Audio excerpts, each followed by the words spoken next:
Lipstick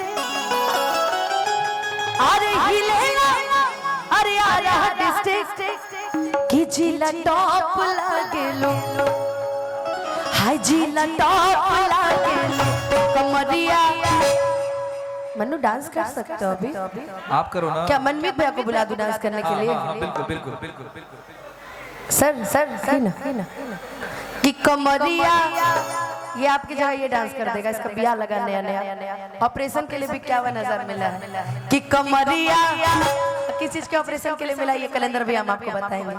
कमरिया कमरिया कमरिया करे लपाला लॉलीपॉप लागेली कमरिया करे लपाला लॉलीपॉप लागेली तू लगावे जब जब स्टिक हिले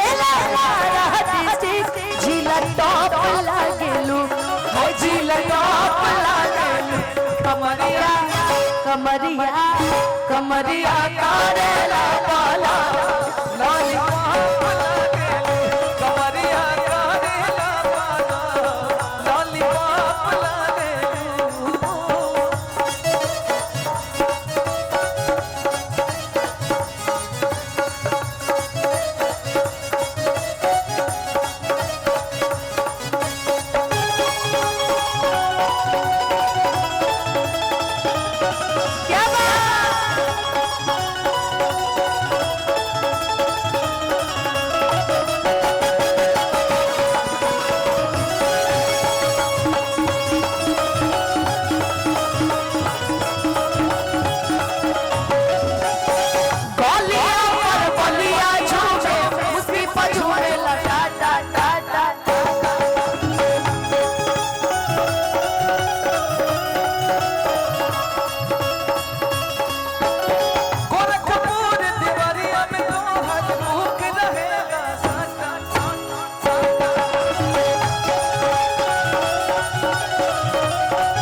दुनिया अरे हिलेला भबुआ मोहनिया तू चका चक लागेलू कि तू चका चक लागेलू कमरिया कमरिया कमरिया करेला पाला लॉलीपॉप लागेलू कमरिया करेला पाला लॉलीपॉप लागेलू कमरिया करेला पाला लॉलीपॉप लागेलू कमरिया करेला पाला लॉलीपॉप लागेलू अरे लॉलीपॉप लागेलू।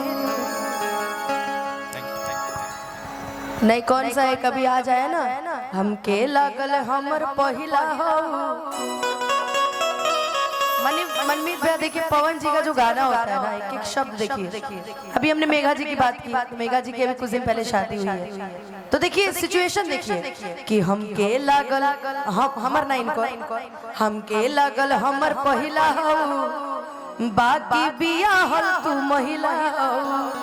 ये आज उनका गाना आया सुर म्यूजिक से बहुत सुंदर कि हमके लगल हमर पहिला हो बाकी बियाह तू महिला हो बाकी बहुत बहुत धन्यवाद। तालियां जोरदार हो जाए अनुपमा जी के लिए साथ ही साथ प्रशांत जी के लिए तालियां एक साथ जोर